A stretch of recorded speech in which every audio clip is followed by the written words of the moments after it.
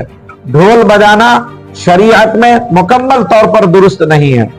دف بجانے کی اجازت شریعت دیتی ہے، جس میں ایک جانب صرف چمڑے لگے ہوتے ہیں، دونوں جانب لگے ہوئے نہیں ہوتے ہیں، اس میں ساز کی آواز نہیں جاتی ہے۔ اور ڈی جے بجانا تو شریعت میں کسی طریقے سے بھی جائز نہیں ہے، حرام۔ حضرت میرا ایک سوال ہے کہ قوم کو یہ بتائیں کہ محرم کس طرح منانا چاہیے، کیونکہ آپ سے قوم کو اس کی جانکاری ملے۔ ماہ محرم الحرام میں اللہ کے رسول صلی اللہ علیہ وسلم کی حدیث ہے کہ کس طریقے سے منانا چاہیے۔ اللہ کے نبی صلی اللہ علیہ وسلم نے فرمایا افضل الصیام افضل الشہور بعد الصیام شہر اللہ المحرم، کہ مہینوں میں سب سے افضل مہینہ رمضان المبارک کے بعد اگر کوئی مہینہ ہے تو وہ محرم الحرام کا مہینہ ہے، اس میں روزہ رکھنا افضل ہے۔ یہ اللہ کے نبی صلی اللہ علیہ وسلم کی حدیث سے پتا چلتا ہے۔ اور اللہ کے نبی صلی اللہ علیہ وسلم کی ایک حدیث ہے کہ جو شخص 10ویں محرم الحرام کو روزہ رکھتا ہے، اللہ تعالیٰ اس کو 1 سال کے روزہ رکھنے کا ثواب عطا فرماتے ہیں۔ دوسری چیز یہ ہے کہ 10 محرم الحرام کو کھانے میں اپنے اہل و عیال پر رزق کی کشادگی کی جائے، یہ اللہ کے نبی کی حدیث سے پتہ چلتا ہے۔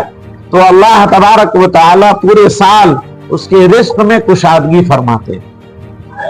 تو ایمان والوں کو چاہیے 10 محرم الحرام کو روزہ رہیں، شام کو افطاری کریں، عمدہ کھانا پکائیں، عمدہ کھانا کھلائیں، اپنے اہل و عیال پر رزق کی کشادگی کریں۔ ہاں، کسی چیز کو رسم نہ بنا لیں۔ رسم یہ بدعت ہے۔ اللہ کے رسول صلی اللہ علیہ وسلم نے فرمایا ہر وہ چیز جو بدعت ہو وہ گمراہی ہے۔ کل بدعت ضلالہ کل ضلالۃ فی النار۔ یہ ضروری نہ مان لیں کہ 10 محرم الحرام کو پولا پکانا، بریانی پکانا ہمارے لیے لازم ہے، نہیں، عمدہ کھانا آپ جو بھی بنائیں۔ مثلا ایک چیز کو رواج دے دیا جاتا ہے کہ اس دن پولا پکانا ضروری ہے، نہیں، ایسا نہیں ہے۔ عمدہ کھانا کا ذکر ہے، جتنا عمدہ ہو سکے 10 محرم الحرام کو رزق میں کشادگی کریں، دن کو روزہ رکھیں اور رات کو افطاری کریں۔ اپنا تعارف۔ وحید الزما قاسمی، امام و خطیب جامع مسجد خزانچی ہاتھ پورنی۔ شکریہ۔ ہر چھوٹی بڑی خبر پہلی نظر SN Bharat citizen live news.